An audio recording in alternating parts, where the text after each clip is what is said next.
नमस्ते दोस्तों। आज सुनिए चंचल बन। शारदा देख रही है और निर्णय में फंसी हुई पिंकी को।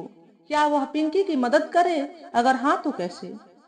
पिछले अनुभव की स्मृतियां उसे डरा रही हैं। वह स्वयं भी तो अनिर्णय में है। ऐसी स्थिति में तो अच्छे अच्छे पौध विचलित हो जाते हैं। फिर यह तो भावुक स्वभाव की कोमल सी लड़की है। अभी उसके जीवन का यह नया अध्याय खुला ही तो है। उसकी पापा सुधाकर से खुलकर बात होती है। मानने न मानने के पहले आवश्यक विमर्श भी होता है। वे दोनों आज के समय के पिता पुत्री हैं, जो एक हद तक मित्र जैसे भी हैं। ग्रेजुएशन पूरा करने के बाद पिंकी ने सरकारी सेवा का मन बनाया। कंपटीशन कठिन है, यह देखकर माँ ने कई दिनों की मशक्कत के बाद दोनों को इस बात के लिए राजी कर लिया कि परीक्षा की तैयारी भी होती रहेगी और इस बीच अच्छे लड़के की तलाश भी होती रहेगी। पापा ने शादी.com पर रजिस्ट्रेशन करा लिया। कुछ समूह भी थे जो वैवाहिक के लिए ही बनाए गए थे। इनमें मम्मी पापा में से कोई एक ऐड हो गया। जल्द ही पिंकी को एक लड़के का फोटो पसंद आ गया। पापा बहुत खुश हुए और खुशी खुशी लड़के के पिता सुशांत कुमार वर्मा को फोन किया। वह एक संपन्न व्यवसायी परिवार था। बाप बेटे दोनों मिलकर व्यवसाय चलाते थे। फोन पर शुरुआती बातचीत में दोनों पिता एक दूसरे की सज्जनता से प्रभावित हुए। लड़के के पिता ने पिंकी के पापा को घर आने का न्योता दे डाला। इसके पीछे उनका उद्देश्य आगंतुक को अपने घर और व्यवसाय की जमीनी हकीकत से परिचित करवाना था। भोजन करते हुए वर्मा जी ने स्पष्ट किया, सारा कारोबार बड़ा ही बेटा देखता है, छोटे को इनमें रुचि नहीं है। शायद वे लड़की के पिता को आश्वस्त करना चाहते थे कि इस व्यवसाय को दो में नहीं बांटा जाएगा। पिंकी के पापा का मन प्रफुल्लित हो गया। वे लड़के से भी मिले, दोनों में बात हुई और फिर चलते चलते लड़की का नंबर माँ के कहने पर दे दिया गया। पिंकी इस सबसे अनजान थी। रात सोने से पहले उसने अपना व्हाट्सएप चेक किया तो किसी अननोन नंबर से हाय किया गया था। नंबर ऐड किया तो डीपी में फोटो दिखाई दी। हाँ, यह तो वही लड़का था, नमित। पिंकी ने रिप्लाई किया, हाय, आप कैसी हो? फाइन। प्रश्न की उत्तर भी शॉर्ट था। अंकल से मिलकर अच्छा लगा। इसके बाद का क्रम पसंद के रंग, फिल्म, हॉबी से होते हुए करियर तक आगे बढ़ा। धीरे धीरे बातचीत उनकी दिनचर्या का अंग बन गई। इस उम्र में जितने मुद्दे होते हैं उन सब पर बातें हो उठती। कभी कभी वीडियो कॉल भी हो जाता। पिंकी सुबह देखती तो गुड मॉर्निंग मैसेज होता। फिर दिन भर की हर छोटी बड़ी बात, ब्रेकफास्ट हुआ, आज क्या खाया, ऑर्डर कर दूं, वगैरह। पिंकी लड़के की जिस बात से प्रभावित होती वह घर में सबको बताती। उसने बड़े गर्व से पापा को बताया कि उसने यह सुनिश्चित कर लिया है कि नमित किसी तरह के नशे का शौकीन नहीं है, न शराब न ही स्मोकिंग। पिंकी की माँ शारदा देख रही थी कि वह सारा दिन सिर झुकाए चैट में लगी रहती है। शारदा को महसूस होता जैसे घर में एक अनजान शख्स मौजूद है। बेटी पिंकी के इर्द गिर्द उसे उसकी मौजूदगी और भी सघन दिखाई देती। हमेशा कम बोलने वाली पिंकी अब बात बात पर चिड़िया सी चहकने लगी थी। उसका व्यक्तित्व तो महक उठा था। पिंकी ही नहीं वरन पूरा परिवार इस परिवर्तन के जद में था। घर में एक नूर उतर आया हो, जैसे यूं शादी से पहले लड़का लड़की का मिलकर रोज घंटू बातें करना एक परंपरावादी परिवार में आज भी संभव नहीं है। किंतु ये मुलाकातें तो आभासी थी, मिल रहे थे वे और भी नहीं भी। शारदा ने दबी जुबान में विरोध दर्ज कराया था, इनका देर तक चैटिंग करना मुझे अच्छा नहीं लगता। मगर सुधाकर ने समझाया, जमाना बदल गया है शारदा। तकनीक ने यह सुविधा दी है कि विवाह से पूर्व लड़का लड़की बात कर सके। मुझे इसमें कोई हर्ज नहीं दिखता।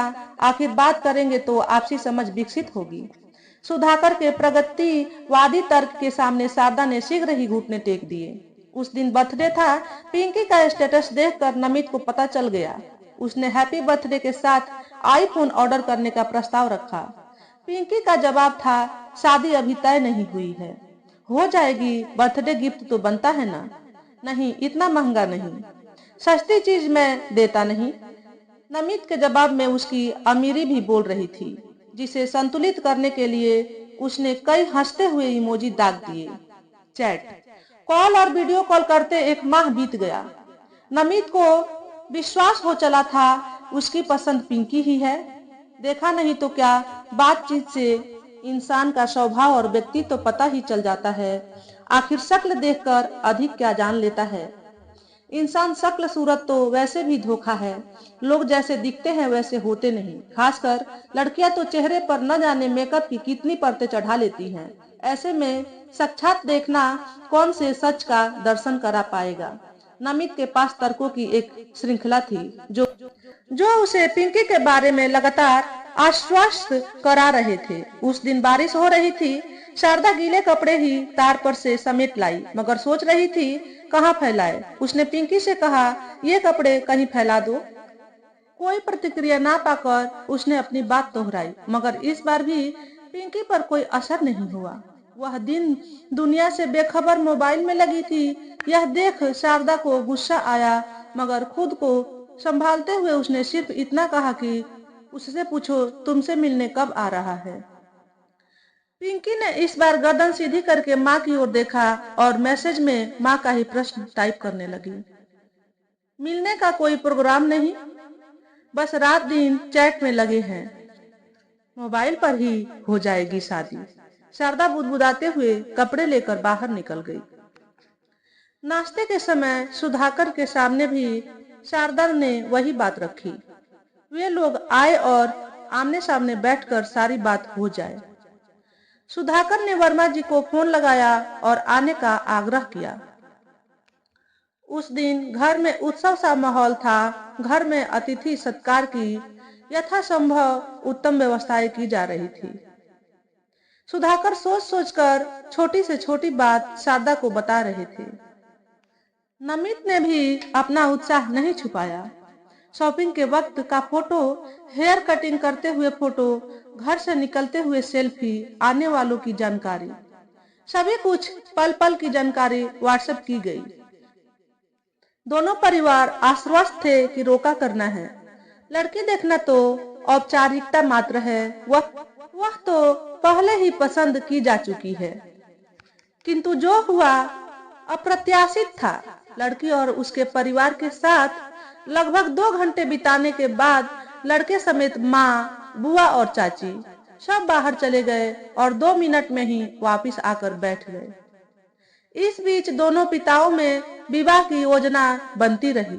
जाने से पहले लड़के के पिता ने फोटो खींचने को कहा, जिसमें चतुराई से नमित और उसके माता पिता को छोड़ बाकी सब शामिल हुए। तीनों का फ्रेम से बाहर होना इस बात का संकेत था कि वे लड़की नापसंद कर रहे हैं। यह संकेत शारदा को अविलंब समझ आ गया। फिर भी भोले भाले सुधाकर वर्मा जी की बातों से स्वयं को बहलाते रहे। आखिर लड़की देखने के इस औपचारिक सत्र का अवसान हुआ और नमित का परिवार पिंकी की उपेक्षा करके चला गया। मगर पिंकी यह मानने को तैयार न थी कि नमित ने उसे रिजेक्ट कर दिया। नमित के सामने अब एक ही समस्या थी, क्या कहकर मना किया जाए। इसका हल भी नमित को सूझ गया। उसने व्हाट्सएप पर सॉरी टाइप किया और किस्सा खत्म। शारदा डिनर के लिए बुलाने आई तो उसने पिंकी को गठरी की तरह एक चादर में लिपटा देखा। बहुत मनाने पर भी वह नहीं उठी, मगर मोबाइल मम्मी के सामने रख दिया। शारदा को तो पहले ही आभास हो गया था। वह पिंकी को समझाना चाहती थी, गले लगाकर साहस बांधाना चाहती थी, जताना चाहती थी कि भावनाओं में न बहे। जो भी हुआ वह एक प्रक्रिया का हिस्सा था, न कि उसकी भावनाओं का। आज 2 दिन हो गए थे। पिंकी ने कुछ नहीं खाया, किसी से बात भी नहीं की, अपने कमरे में गठरी बनी पड़ी रहती। शारदा को याद आया, पिंकी को सफेद रसगुल्ले बहुत पसंद है। वह लेकर गई, मगर पिंकी ने देखा तक नहीं।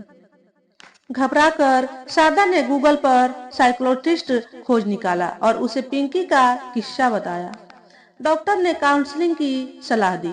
ऑनलाइन काउंसलिंग के 3 सत्र होने के बाद धीरे धीरे वह अपनी सामान्य जीवन में लौटने लगी थी कि तभी सुधाकर ने फिर कहीं बात चला दी और यह उस लड़के का मैसेज था। पिंकी सोच रही है रिप्लाई दे या नहीं। शारदा सोच रही है यह आभासी मित्रता किस काम आती है। भला लोग कहते हैं इससे दोनों में आपसी समझ बनती है। समझ बनाना क्या इतना आसान है? 20-30 सालों का साथ बीत चुके दंपत्ति कितनी आपसी समझ रखते हैं। सबने देखा है, अधिकतर पतियों को अपने साथी की पसंद का कुछ पता नहीं होता। वे यह भी न बता सकेंगे कि पार्टनर की पसंदीदा रेसिपी क्या है, रंग कौन सा है, वह किस बात पर उदास होती है और उदासी के पलों में क्या करती हैं। हाँ, पत्नियां इस मामले में कुछ बेहतर स्थिति में हैं। उनकी जिंदगी पूछ पूछ कर काम करते जो बीत रही है। ऐसे में दूर बैठे दो चंचल मन युवा आपसी समझ कैसे विकसित करते होंगे, समाज से निर्भय हुए कितना सच बोलते होंगे या केवल वैषम लैंगिक आकर्षक का आनंद लेते होंगे। पता नहीं शारदा स्वयं से लगातार प्रश्न कर रही है। तो दोस्तों, आज के वीडियो में बस इतना ही। अगर आपको हमारे द्वारा बताई गई कहानी थोड़ी सी भी अच्छी लगी हो तो वीडियो को लाइक और शेयर करें। चैनल पर पहली बार आए हो तो चैनल को सब्सक्राइब करके बेल नोटिफिकेशन को ऑल पर सेट कर लें, ताकि आपको ऐसे ही अच्छे अच्छे वीडियो देखने को मिले। हमेशा खुश रहें, हमेशा स्वस्थ रहें। वीडियो देखने के लिए आपका बहुत बहुत धन्यवाद।